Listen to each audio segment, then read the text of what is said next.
안녕하세요, 일렉트로캠입니다. 자, 오늘도 테슬라 관련 이야기들을 해볼까 합니다.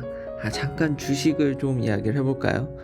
이 큰 주식이, 이 마켓캡이 진짜 1 트릴리언 달러가 넘는 회사가 참 출렁임이 여전히 약간 간조리게 지금 막 $1,000를 터치할 듯까지 쭉 내려가다가 결국 오늘 좀 내리긴 했지만 장후 애프터마켓에서의 이제 상황을 보면은 뭐 거의 돌아왔다고 봐야겠죠. 소폭 아주 조금 내리는 정도로 막아줘서 롤러코스터로 오늘 또 탔다. 당연히 이런 이유는 시장을 지금 페드가 돈을 지금 이제 걷어들이려고 하는 영향들, 그런 것들이 계속 영향을 주고 있기 때문에 인플레도 걱정이 있다고 그러죠. 지금 항상 그래서 FOMC의 파월 의장 말에 모두들 전에도 얘기했듯이 이제 귀 기울이는, 진짜 한치 앞을 못 보는 쥐레밭은 계속 올해도 영향이 있을 것 같습니다.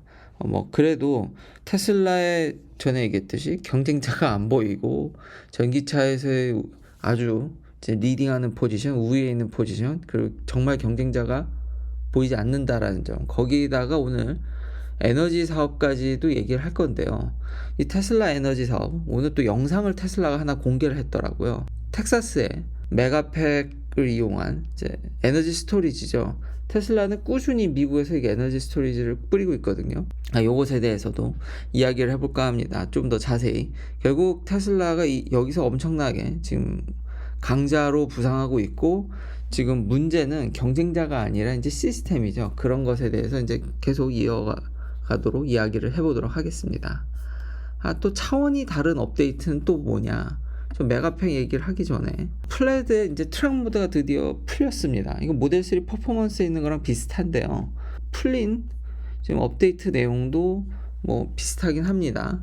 이게 테슬라는 미리 차를 팔아보고 지금 소비자들, 오너들의 주행 데이터를 토대로 이런 업데이트를 또 만드는 것 같은 느낌도 있습니다. 그러니까 사람들이 여전히 약간은 의심을 하죠. 이거 또 된다 그래 놓고 안 된 거 아닌가? 그러니까 하드웨어만 팔아놓고 소프트웨어적으로 또 지원이 안 되는 거 아닌가?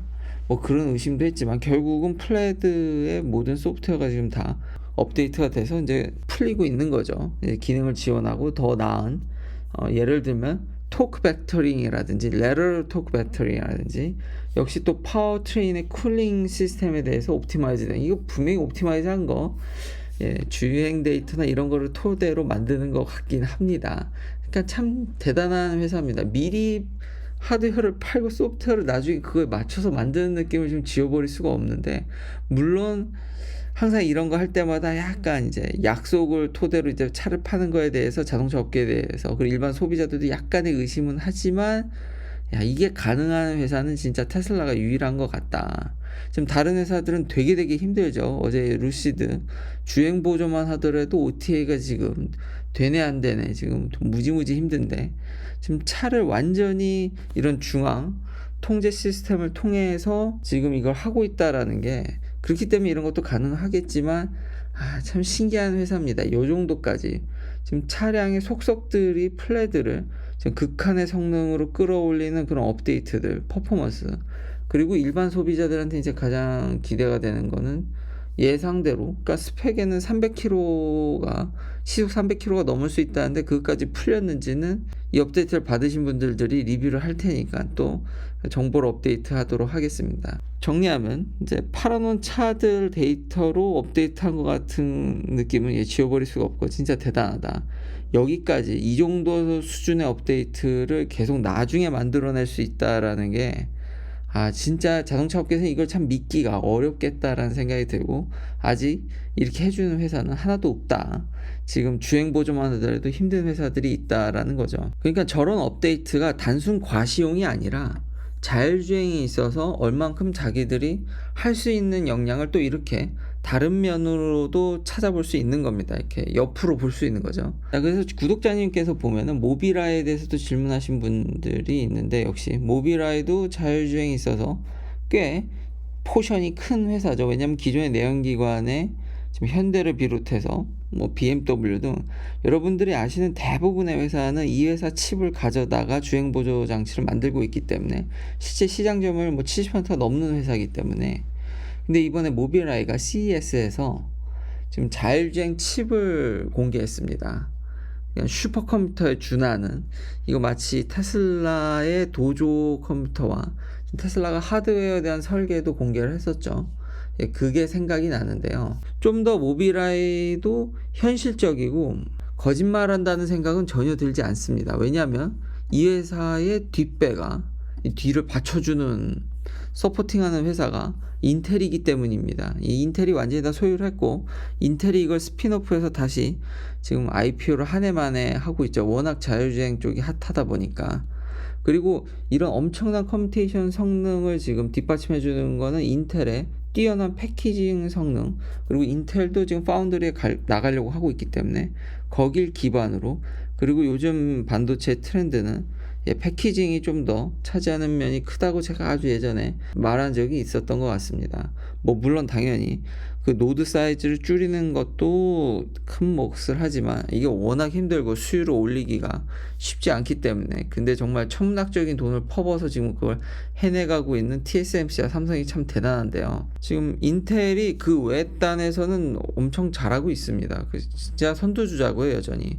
지금 이 패키징, 그러니까 점점 이거 트랜지스터를 작게 만들기가 어려우니까 시스템온 칩이라고 하죠, SoC. 그냥 기본 개념은 여러 가지 단어가 있긴 하겠지만 결국은 최대한의 반도체 간 거리를 줄이고, 옛날에면은 이제 회로 안에서 버스로 다른 데로 연결됐던 거를 그냥 칩 안에 막바로 연결해서 이 밴드위스를 확 늘려버린다라든지, 이런 기법을 이용해서 그 대신 더 패키징을 정교하게 해야겠죠.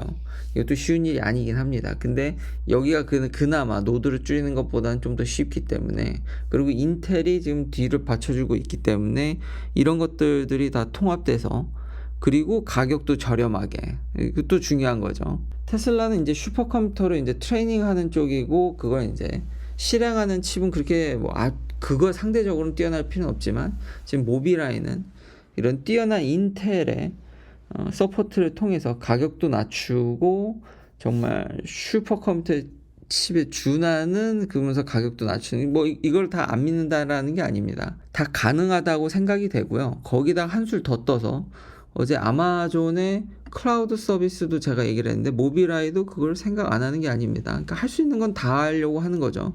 그리고 그럴 역량이 충분히 되고요. 이미 뿌려놓은 차들의 주행 보조 칩들을 통해서 데이터를 엄청나게 또 얻고 있기 때문에 200 페타바이트라는 무지막지한 데이터베이스를 지금 꾸릴 수 있는 역량도 되기 때문에, 다 되고 있기 때문에 잘 하고 있다. 그러면 모빌아이가 테슬라의 강력한 경쟁자가 될 거냐? 저는 그렇게 보지는 않습니다. 그거는 좀 쉬워 보이지는 않고요. 왜냐면은 몸통이 없지 않습니까? 이게 다 머리만 얘기하는 거고, 결국 차량의 제어권을 갖고 와야 되거든요. 나중에 결국 로보택시를 하려면 이게 다 혼연일체가 돼야 되는데, 과거의 사례를 보자라는 거죠. 애플카나 구글 안드로이드 오로 이런 것들이 기존의 내연기관에 침투하는데 얼마나 많은 시간이 걸렸습니까?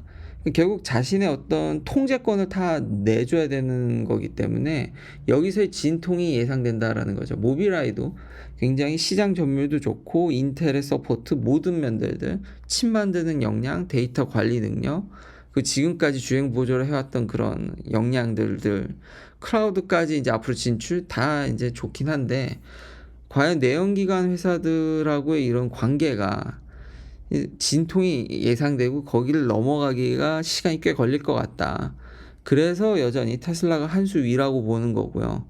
이런 구조적인 문제들, 그러니까 노조로 인한 자동차의 구조, 기존 내연기관 회사들의 그런 구조적인 문제뿐만 아니라 결국은 빅텍 그룹하고, 결국은 테슬라가 너무 잘하면 어제 얘기했듯이 마지못해 결국은 죽을 확률이 있기 때문에, 죽거나 협력해서 살아나거나 갈림길에 놓이면은 결국 그렇게 밀려서 통폐합이 되겠지만, 그건 이제 떠밀려서 가는 거기 때문에 테슬라를 아직은 잡기는 그렇게 쉬워 보이진 않는다. 그렇지만 모빌아이도 굉장히 잘 하고 있다라는 겁니다. 그렇지만 그래서 아까 그런 문제들 때문에 모빌아이도 스타트업이랑 이제 발을 넓혀가고 나중에 로보택시를 완전히 소유할 계획도 발표하긴 했습니다.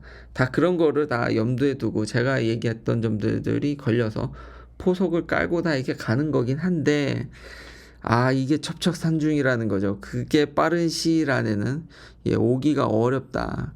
그리고 과거에 지금까지 왔던 그런 비헤이비어, 이게 패스웨이를 보면은 구조적인 걸림돌도 만만치 않게 회사 발목을 잘 잡더라.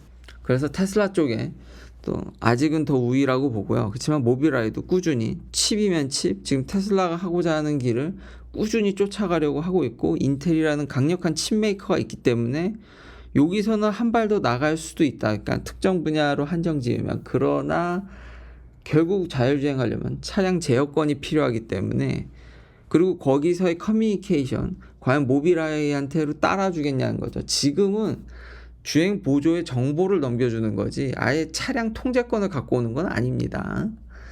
그래서 그런 부분들이 챌린징하다. 자, 오늘의 핵심인 다시 처음 얘기했던 메가팩 배터리 얘기입니다. 이게 에너지 스토리지 사업이죠. 이게 얼마나 중요한지는 제가 이 채널을 통해서 너무 많이 얘기했고, 그리고 이런 기사들을 볼 때마다 지금 미국 내 한정으로 도대체 에너지 스토리지를 테슬라 말고 이렇게 대규모로 까는 회사가 몇 개나 되는지, 과거 LG도 있었는데 LG가 깐 게 아니라 이제 배터리 셀을 제공한 거고, 이제 관리 회사는 또 따로 있었습니다.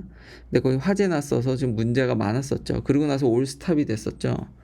그러니까 계속 테슬라만 까는 게 아닌가. 물론 테슬라도 몇몇 지금 사이트에서 불이 난 기록이 있는데 그게 잘 수습돼서 넘어가는 것 같긴 합니다.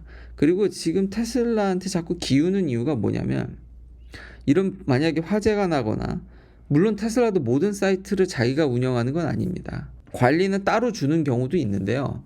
근데 일단 테슬라는 역량이 다 가능합니다. 올라운드 플레이가 여기서도 수직 계열화를 이루어가고 있다라는 거죠.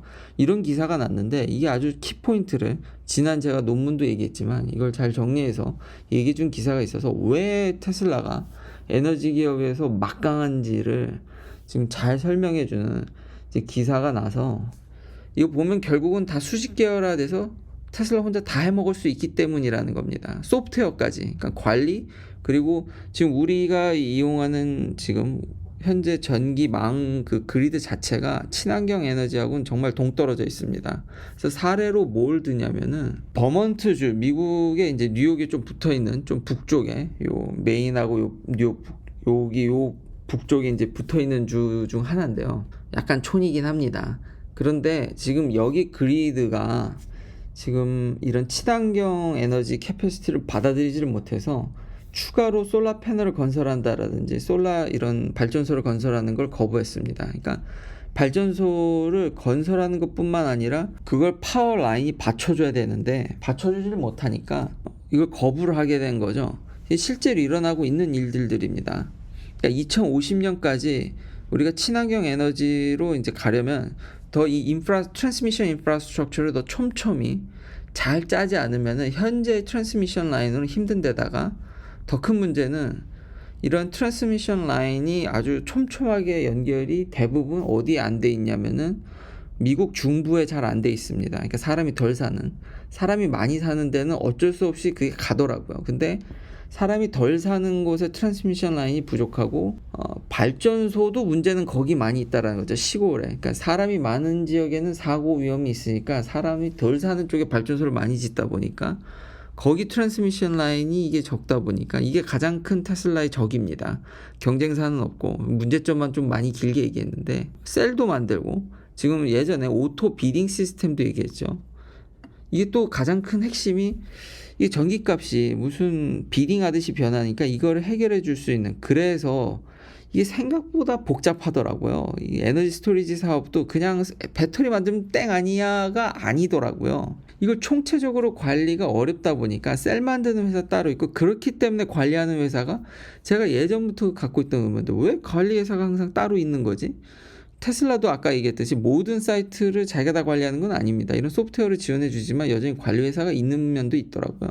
이게 다 그런 이유에서 너무 복잡하다 보니까 매니지먼트를 해줄 시스템 회사가 이제 필요하게 된 거죠. 그러니까 여기 들어가 있는 회사들이 꽤 많더라고요. 근데 일단 테슬라는 일단 기반이 이걸 다 할 수 있습니다. 지금 텍사스 정전 사태로 인해서 텍사스가 지금 큰 프로젝트들을, 안 그래도 테슬라가 본사를 텍사스로 이전했기 때문에 지금 맡기려고 하고 있고 지금 엄청나게 팽창하려고 지금 조짐은 보이고 있는데 전부 다 이게 테슬라 쪽으로 기운다라는 거죠. 그 이유가 올라운드 플레이를 다 할 수 있기 때문에. 그렇지만 그러니까 경쟁사가 아예 없습니다. 이게 전기차랑 아주 비스무리하게 에너지 스토리지 사업도 지금 흘러가고 있다라는 겁니다. 진짜 막강한 회사고요. 이런 거는 주식에 별로 반영이 안 돼 있고 다른 회사들이 본격적으로 아직은 이런 통폐합이나 이런 것들에 대해서 논의가 안 되는 거는 사실 시장이 작은 요인도 있지만 이미 테슬라는 통폐합 플러스 야금야금 다 먹어가고 있다. 그렇지만 이제 시스템, 현재 우리가 갖고 있는 인프라가 문제인 거지 여기도 경쟁사는 없습니다. 지금 그렇게 흘러가고 있고 전기차와 매우 비슷하다. 그리고 얼만큼 이거를 유니파이드 시스템, 통폐합 시스템을 만드는 게 차량뿐만 아니라 전기를 관리하는 모든 것에 얼마나 이게 중요한지가 새삼 다시 한번 깨닫게 되는 순간인 것 같습니다. 결론은 무지막지하지만 이제 시스템이 걸림돌이다. 그래서 앞으로 이걸 어떻게 잘 해결해 나가는지도 봐야 될 것 같습니다. 왜냐하면 주식에 이게 그렇게 크게 반영돼 있진 않은 것 같거든요. 이게 이제 본격적으로 터지게 되면 지금도 싸다고 얘기할 수도 있을 것 같긴 합니다. 긴 영상 시청해 주셔서 감사합니다. 내일도 테슬라 관련 이야기들로 찾아뵙겠습니다.